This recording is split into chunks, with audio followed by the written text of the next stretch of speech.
After almost 10 plus years of history for Cardfight Vanguard, we finally get a new resources in the form of energy. This is a really good change in terms of the future of the game moving forward. But does this mean that we no longer need Counterblast or Soul Blast for future boss skill?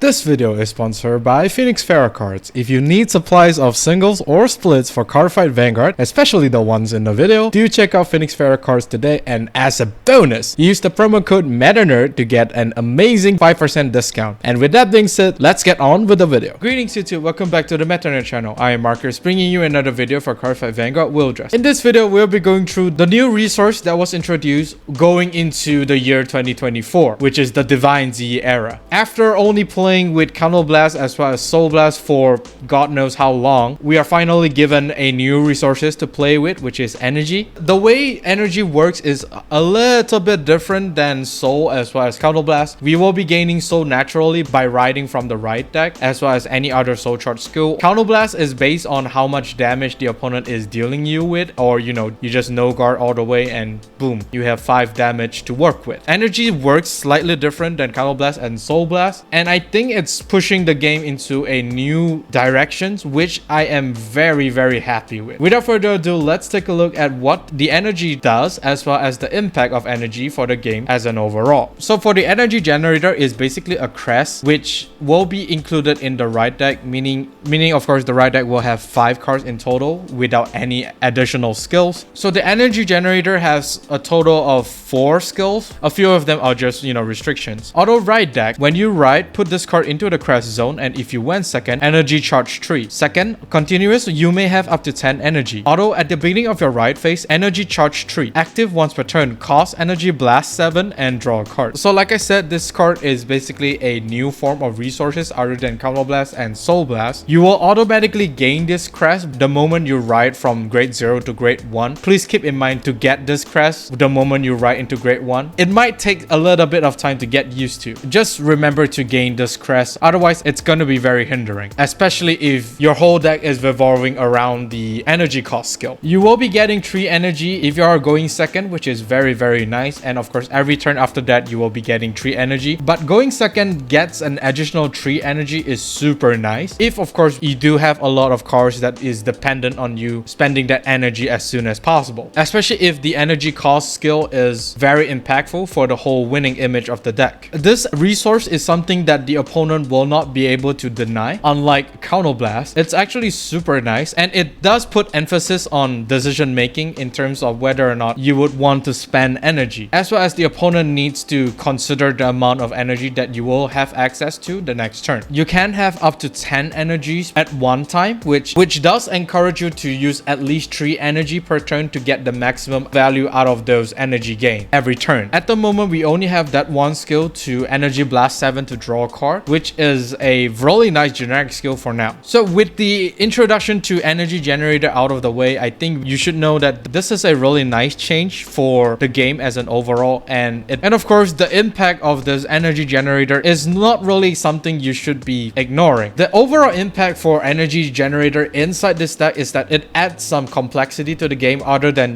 just deny the opponent's counterblast, or depends on how the game state is, you might not want to give certain resources to the opponent. It basically adds an extra resources that the opponent could not deny, and if your whole deck is revolving around you gaining and spending energy, it might changes the way how a game will be played in 2024. We don't really get a lot of skills that has energy cost, but due to how limited you are getting energy every single turn, how you use your energy will be very crucial, because if you overspend your energy and somehow unable to activate your more important skills, yeah, it's most likely that you will be dead the next turn. For now, since there isn't any energy cost skill, I think the pseudo free draw by turn 3 or 4 is super nice. You just wait until you have more than 7 energy and you blast 7 energy to get the draw is just very nice, at least for the current decks that do not use energy at all. However, the free draw is costing 7 energy. It will take you up to 2 turns to actually gain enough energy to then get the free draw again. I don't think you will get the second draw in time,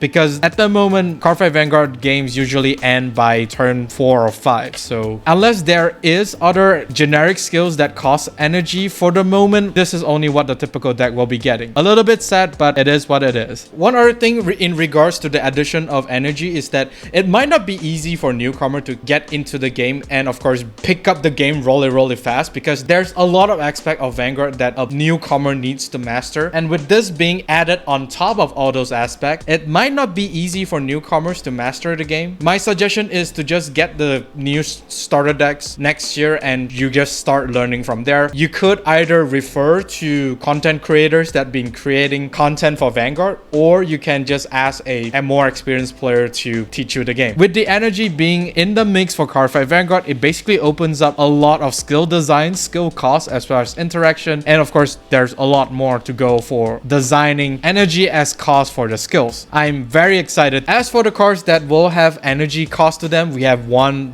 good example right here that was introduced alongside the energy generator. This card being Light Elemental Popowa. Continuous Vanguard Circle and Rigor Circle. When you would ride from the right deck, you can ride with Energy Blast 4 instead of choose a card from your hand and discard it. Second skill auto, when this unit is placed on Rigor Circle or put on Guardian Circle, cost Energy Blast 2, and this unit gets 5k power and 5k shield until the end of turn. This card is a very straightforward card. You basically just spend 4 energy to not discard and ride from the right deck. Of course, since this is a grade 2 and this is nationless, every single deck under the sun is able to use this card. And not only pseudo use this card, you are able to put this card inside the right deck to basically get the free ride by turn 3. You definitely will be able to get at least 4 energy by turn 3 unless you are going second. I don't recommend you focusing too much on this skill because it's just a generic skill. It's not really that big of a game changer, I would say. Other than just being a card to free ride, this card is also a 15k attacker as well as 10k shield for a mere 2 energy cost. Depends on how Bouchard is gonna design energy cost skill. This might be really good for current decks that doesn't have a energy cost skill, because at the moment all the current decks only uses Counter Blast or Soul Blast. So this card might be a good addition for being a 15k attacker or a 10k interceptor. It's just really good, and since you will have more than enough energy to even activate skills,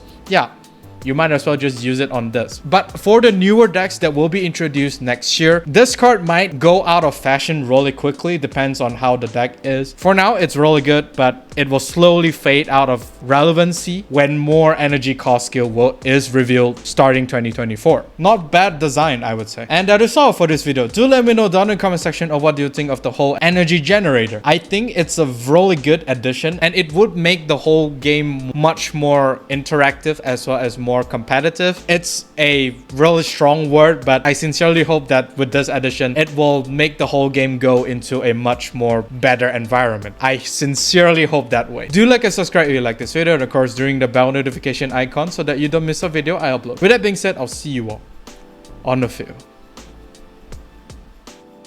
Even when you feel low, you can still go. Even when you feel slow, you can still go. Even when there's no hope, you can still go. I never answer to no, man, I still go.